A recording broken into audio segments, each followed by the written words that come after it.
현재 서울에 거주 중인 34살 여자입니다. 결혼한 지는 올해 3년 차예요. 원래 제 성격이 무슨 일이건 간에 제 이야기를 여기저기 다 이야기하고 다니는 성격은 아닌데 이번만큼은 꼭 이야기해야겠다 싶어 이렇게 사연까지 적어 보내게 되었습니다.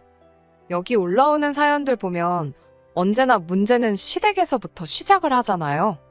저 역시도 마찬가지였습니다. 처음에는 시부모님이 너무 쿨한 성격이라 생각할 정도였고 10월 드는 저와는 거리가 먼 이야기라 생각했어요. 결혼 후에 시댁에 찾아뵐 일이 생기면 오히려 저희가 오는 걸 너무나도 귀찮아 하셨거든요. 괜히 저희 오면 집 청소도 해야 하고 식사 준비도 해야 하고 여간 번거로운 게 아니니 시간 있으면 그냥 둘이 어디라도 놀러나 가라는 식이셨지요. 그런데 알고 보니 그건 다 신우 때문이었습니다. 남편은 저보다 4살 연상이고 신우는 남편과 연년생이고요. 그런데 신우는 그 나이 먹도록 아직 결혼을 안 했습니다. 시부모님이 저희가 시댁에 방문하는 걸 불편해하던 이유는 식사 준비고 집 정리고 그런 건 다 핑계에 불과했어요. 그냥 저희가 다녀오면 신우가 잘 살고 있는 저희 모습 보고 열등감이라도 느끼는지 저희가 가고 나면 집에서 그렇게 난동을 부리며 발작을 했다고 하더라고요. 그렇다 보니 시부모님도 차라리 얼굴 좀 안 보고 그러는 게 편했기에 저희 보고 오지 말라고 했던 것이었습니다. 저는 여태까지 그걸 시부모님이 쿨한 성격이라 며느리 부담 갖지 하지 않게 하기 위해 그러시는 거라 믿어왔고요.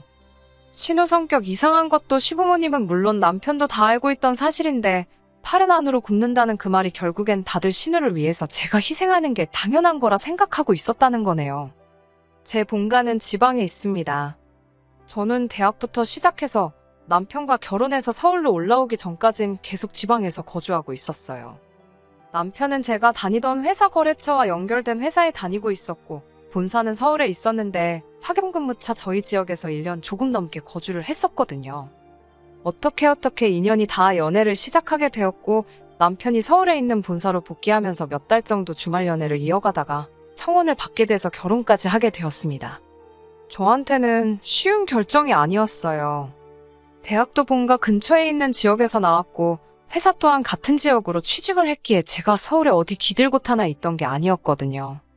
졸업 후부터 쭉 다니던 회사이기도 했으니 경력이 끊어지는 부분도 아쉽긴 했습니다. 허나 당시 여러모로 오래 몸담은 회사에 이래저래 실망스러운 부분도 있고 해서 여러 가지 생각이 많던 차였거든요. 제가 아무리 회사에서 좋은 성과를 낸다고 해도 진급에 있어서는 남자 직원한테 양보를 해야 하는 그런 부분들부터 회사 역사상 여자가 대리 이상으로 진급한 일이 없다고 하는데 그런 부분에 어느 정도 한계를 느끼고 있던 차였어요. 거기에 나중에 제가 결혼하면 막연한 계획이긴 했지만 아이는 제 손으로 직접 키우고 싶은 욕심도 있었거든요. 그래서 고민 끝에 저는 남편을 따라 서울로 가기로 했습니다.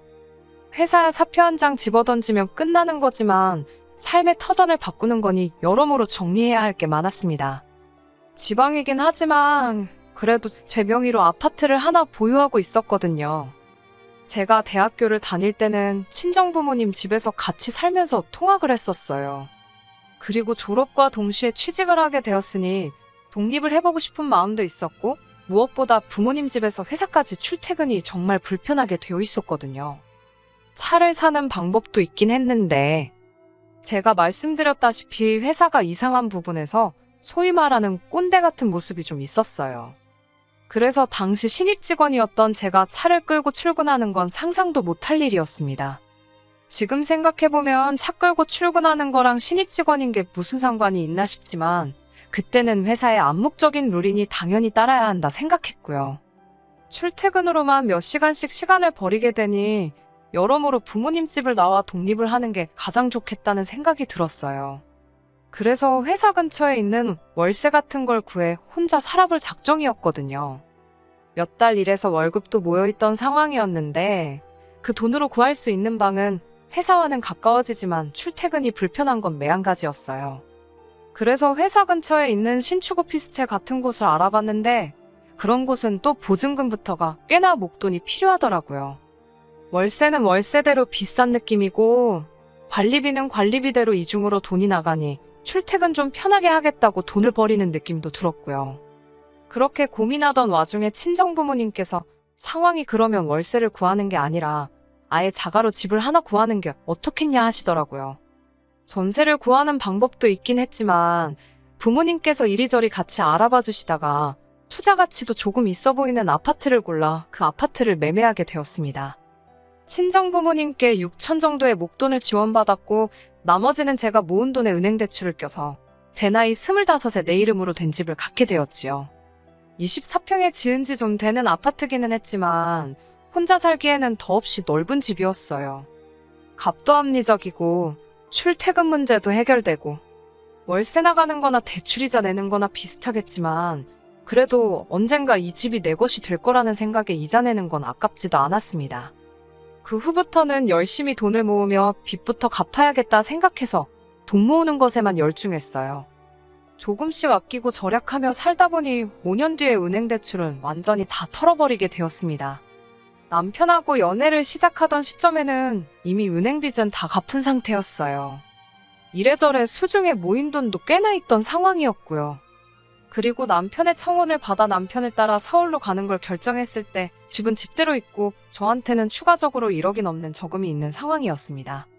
남편 또한 당시 회사 생활을 좀 오래 했던 상황이어서 결혼 자금으로 1억 5천 정도를 모아놓은 상황이었어요. 제 돈까지 하면 2억 5천이라는 거금이긴 했지만 사실상 서울에서 그 돈으로 집을 구한다는 건 불가능에 가까운 일이었지요. 그나마 다행이었던 건 시댁에서 어느 정도 모자란 부분에 대해서 지원을 해주겠다고 약속을 했어요. 그래서 저희 돈과 시댁에서 지원해주는 돈을 합쳐 3억으로 전세를 구하고 나머지 돈으로 결혼비용 및 자동차, 그리고 혼수 등을 구입하게 되었습니다. 집을 정리할 계획이 있기는 했는데 제가 1억 2천에 들어갔던 집이 2억으로 시세가 올라 있었거든요. 거기에 더불어 제가 결혼할 때쯤에 막 지방에도 투기 열풍이 불던 때였어요. 돈 좀 있다는 사람들이 보따리로 돈을 들고 와서 아파트를 몇 개를 사가지고 갔다. 이 지역에 대규모로 재개발 단지가 들어온다 뜬구름 잡는 소문이지만 여러 가지 호재들이 많은 상황이었지요. 집을 정리해볼까 해서 찾아간 부동산에서 부동산 아저씨가 하는 말이 일단 쥐고만 있어도 4억 5억까지는 오르지 않겠냐고 일단 들고 있으라는 식으로 귀뜸도 해줄 정도였어요. 그래서 남편과는 상의 끝에 그 집은 정리하지 않고 일단 그대로 두고 있기로 했습니다. 원래는 제 집을 전세를 주거나 할 계획이었어요. 그 돈을 보태서 저는 신혼집을 전세가 아니라 자가로 들어가고 싶었거든요. 그런데 남편이 조금 부담스러워하기도 했어요. 아무래도 시댁에서 지원해주는 돈이랑 자기가 모아놓은 돈도 적은 금액이 아닌데 제 걸 다 합치면 여전히 제가 더 많은 돈을 가져오는 거나 마찬가지였으니까요. 그러던 와중에 친정부모님 집에 가니 집도 엄청 낡았고 오래돼서 불편해하시는 게 눈에 보였어요. 아파트 한 번도 살아보신 적도 없었기도 하고요. 거기에 따지고 보니 친정부모님이 돈을 안 도와주셨다면 저도 자가로 집을 소유하는 게 아니라 그냥 월세살이 하면서 살고 있었을 거 아니에요. 은행 대출이야 빌린 돈이니까 다 갚았지 부모님이 해주신 돈은 당연히 내 돈이라고 생각해서 갚지도 않고 입싹 닫고 있던 상황이었고요. 그 당시 6천이면 집값도 올랐지만 물가도 같이 따라 올랐잖아요. 그러니 물가 같은 것도 감안한다면 못해도 1억은 해드려야겠다 생각했어요. 그래서 어차피 다른 사람한테 전세를 줄 바에 부모님께 그 집에서 한동안 살고 계시라고 했어요. 집값이 2배 이상 오른다는 호재도 있고 일단 집은 쥐고 있을 텐데 다른 건 몰라도 제가 당장 부모님께 해드릴 수 있는 게 그것 말고는 없더라고요. 이러나 저러나 당장 제가 모은 돈은 신혼집 구하는데 다 들어가야 했으니 말이지요. 남편도 이 생각엔 찬성했어요. 어차피 다른 사람한테 전세를 줘봐야 남편은 그 돈이 부담스럽다고 할 테니 그냥 쥐고만 있을 돈이기도 했고 나중에 집값이 오르게 된다면 그 돈으로 부모님께 돈도 갚고 저희도 더 넓은 집으로 이사가거나 할 때 보탤 수 있으니 좋은 생각이라고 하더라고요. 들으셨다시피 트러블 하나 없는 결혼 준비라 저한테 이런 일이 일어날 줄은 상상도 못했지요.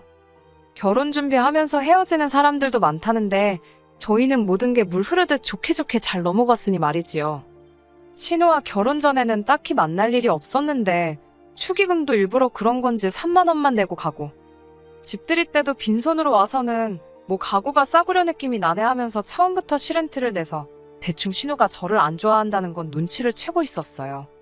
제가 뭐 잘못한 게 있는 것도 아닌데 왜 저러나 싶었는데 말씀드렸던 대로 자기 결혼 못한 히스테리를 부리고 다녔던 거였어요. 그런데 유독 저한테 살살맞게 구는 게 뭐 제가 모르는 게 더 있나 싶어서 남편을 추궁해 물어보니 그 이유라고 할 것도 엄청 보잘것없는 이유더라고요. 신우가 속이 그렇게 좁은 사람이란 걸 알고 더 놀라웠지요. 신우가 저보다 3살이 더 많은데 저한테 새언니라고 부르는 게 싫어서 저러는 거라더군요. 남편이 어찌어찌 해명이라고 하는 게 신우가 어려서부터 리더십이 있고 어디 모임 같은 거 있으면 다 주도해서 처리하고 감투도 쓰고 그렇게 항상 이끄는 역할을 해왔다대요. 감투 쓰고 다녔던 거랑 저한테 높임말 쓰는 게 무슨 상관이 있나 싶었는데 말인즉슨 신우 주변에 신우를 따르는 후배들이 많이 있는데 제가 그 후배들보다도 어리다는 거예요. 그런 저한테 높임말을 쓰는 모습이 상상이 가질 않는다니 어쩌니 해서 싫다는 겁니다. 그렇다고 제가 신우한테 내가 손윗 사람이니까 받들어 모셔라 강요한 것도 아니고 신우한테 반말을 찍찍하고 그랬던 것도 아니에요. 어이가 없고 황당하기는 했지만 싫다는데 제가 뭐 어쩔 도리가 있었겠나요. 괜히 신우 마음 돌려보겠다고 아양을 부릴 것도 아니고 신우랑 가깝게 지낸다고 해서 저한테 득이 될 것도 없으니 그냥 거리 두고 살자고 했죠. 괜히 긁어 부스럼이라고 상황만 악화시킬 수도 있고 신우 덕분에 시댁과도 어느 정도 거리를 두고 살게 되었는데 따지고 보면 저한테는 나쁠 게 없는 상황이었으니까요.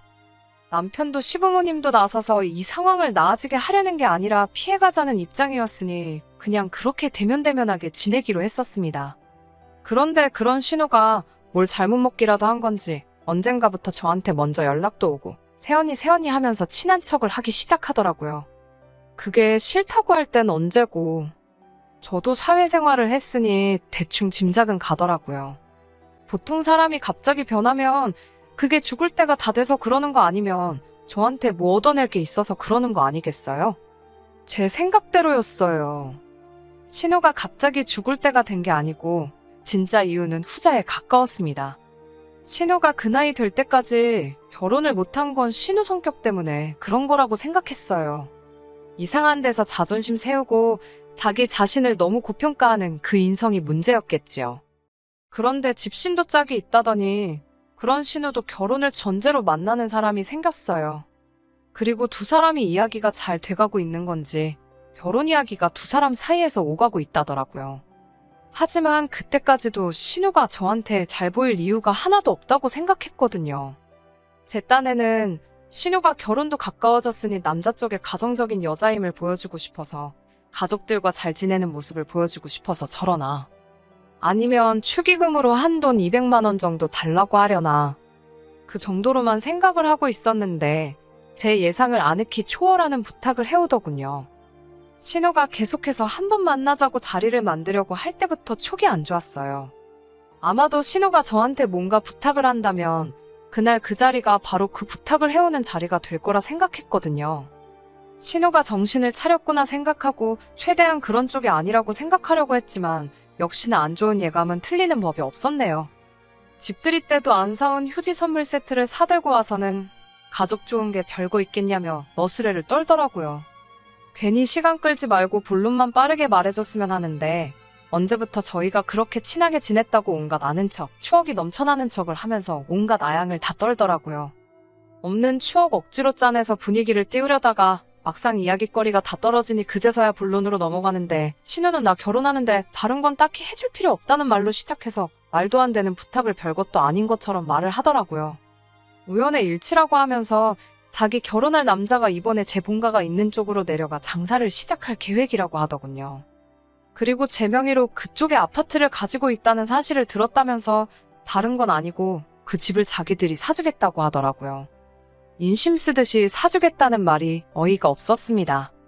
제가 그 집을 팔려고 내놓은 적도 없고 그 집에 다른 사람도 아니고 친정부모님이 살고 계시는데 제가 미쳤다고 그 집을 친정부모님 이사시키고 신우한테 팔겠어요? 신우가 저한테 그동안 잘했고 못했고를 떠나서 얼토당토 않는 이야기였어요. 그래서 그 집에 부모님이 살고 계셔서 안 된다고 거절의 의사를 확실하게 말하려고 했습니다. 투자 가치가 있고 그런 이야기는 설명도 할 생각 없었고 그냥 안 된다고 말할 작정이었어요.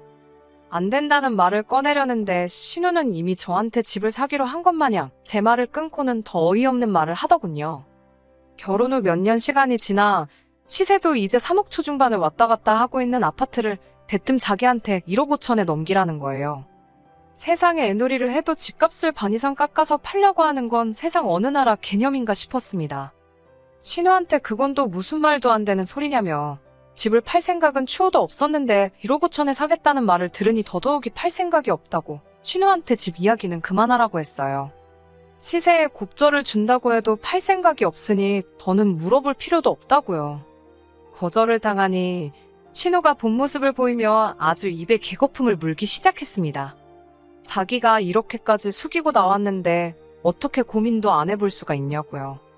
신우한테 입장 바꿔서 한번 생각해보라고 했어요. 그냥 금매에 내놓아도 3억은 되는 집이고 친정부모님이 살고 계시는 집인데 신우라면 그 집을 반도 안 되는 값에 저한테 팔 수 있냐고요. 신우는 입에 개거품을 문 상태로 입장 바꿔서 생각해보라는 말 한번 잘 꺼냈다며 저보고도 자기 입장도 바꿔서 한번 생각해보라고 하더군요. 지 오빠가 결혼할 때 집에 있는 돈 다 가져가서 지금 이 사단이 난 거 아니겠냐는 거죠. 중소기업을 다니고 있긴 하지만 신우도 못해도 회사 생활 경력이 10년은 더 넘었을 텐데 모아놓은 돈 하나도 없다는 것도 이해가 가지 않았어요. 부모님이 도와주신 부분이고 집값이 오른 건 얻어 걸린 것도 있긴 하지만 저도 결혼할 때 1억 가지고 왔잖아요. 결혼할 때 시댁에서 지원해준 돈도 그래요. 그 돈이 결국 저희 신혼집 구하는 데 쓰이긴 했지만 시부모님이 그 돈을 저한테 주신 것도 아니잖아요. 그런데 그 돈을 들먹이면서 제가 그 돈을 받았으니 그 돈만큼 제 명의 아파트를 깎아서 자기한테 넘기라는 게 어느 나라 계산 방식인지 싶었습니다. 그런데 계속해서 신우는 저보고 그렇게 욕심부리면 말년이 험할 거라고 하면서 악담을 쏟아내더니 어디 한번 두고 보자는 식으로 으름장을 놓고 돌아갔어요. 자기 안 보고 살아도 좋냐는 식으로 말을 하고 갔는데 여태까지도 안 보고 산 거나 마찬가지인데 그 말이 통할 거라 생각한 건지 끝까지 어이없는 신우였습니다. 어차피 신우한테 그 집을 넘길 생각도 없고 한바탕 하기는 했지만 거절의 의사를 확실히 밝혔으니 다 끝난 일이라고 생각했어요. 그런데 집에 돌아오니 남편이 그래도 어떻게든 신우를 도와주면 어떻겠냐고 하는 겁니다. 신우의 억지보다 남편의 반응이 더 충격적이었어요. 신우랑 한바탕 하고 있는데 옆에서 거들지도 않고 상황만 지켜보던 것도 마음에 안 들었는데 이제 와서 저런 반응을 보이니 여태까지 같이 살던 그 사람이 맞나 싶었습니다. 생각해보니 앞뒤가 안 맞는 게 너무 많았어요. 특히 제 집에 관해서는 결혼 전에 시댁에 오픈을 한 적이 없었어요. 내 재산이긴 하지만 그거 가만두고 친정부모님께 드리고 왔다는 식으로 받아들일까봐 싶어 숨기고 있던 사실이었거든요. 그런데 시부모님도 아니고 신우가 그 집에 대해서 알고 있다니 남편을 추궁하니 자기가 말했다 하더군요. 이번 기회 아니면 신우 씨 집은 다 간 거 아니겠냐. 성질 더러운 신우 등살에 힘들어하는 부모님 생각하니 그것도 딱하고 신우도 그 집을 싸게 얻으면 상대 쪽에도 면도 살지 않겠냐면서 저보고 다른 사람도 아니고 가족 일인데 저만 조금 희생하면 모두가 편해지는 거 아니겠냐대요. 만에 하나 신우한테 그 집을 넘긴다고 한들 친정부모님이 살고 계신데 그건 어떻게 할 거냐 따졌지요. 그러니 남편이 두 분이야 원래 오래된 집에서 잘 살고 계시지 않았느냐 하면서 적당한 월세 구해드리면 되지 않냐더라고요. 그 말이 끝나기가 무섭게 저도 모르게 남편 뺨싸다기를 한 대에 올려붙여버렸어요. 그 뒤로는 남편하고 말도 한마디 하지 않고 냉전 중이에요. 이 와중에도 생각 바뀌었냐며 저를 떠보는 신우 연락이 저를 더 열받게 만드네요. 팔이 안으로 굽는다는 말이 딱 이 상황이네요. 억지로 반대로 꺾어봐야 부러지기밖에 더 하겠나요. 빠른 시일 내로 이혼 전문 변호사한테 상담 좀 받아보려고 합니다. 저도 강경하게 나간다면 남편도 마음을 돌리지 않겠나 싶네요. 궁금해하시는 분들이 계셔서 이렇게 후기 보내드립니다. 일단 남편하고는 완전히 이혼하게 되었어요.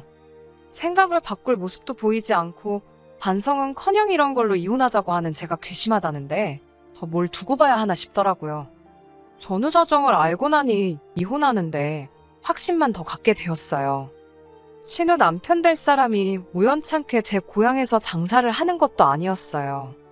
신우가 애초에 결혼 조건으로 제 집을 가져오기로 한 거고 그 남자는 딱히 하는 일이 없는 사람인데 집 살던 아낀 돈으로 그쪽에다가 뭐 체인점 같은 거 하나 낼 계획이었다대요.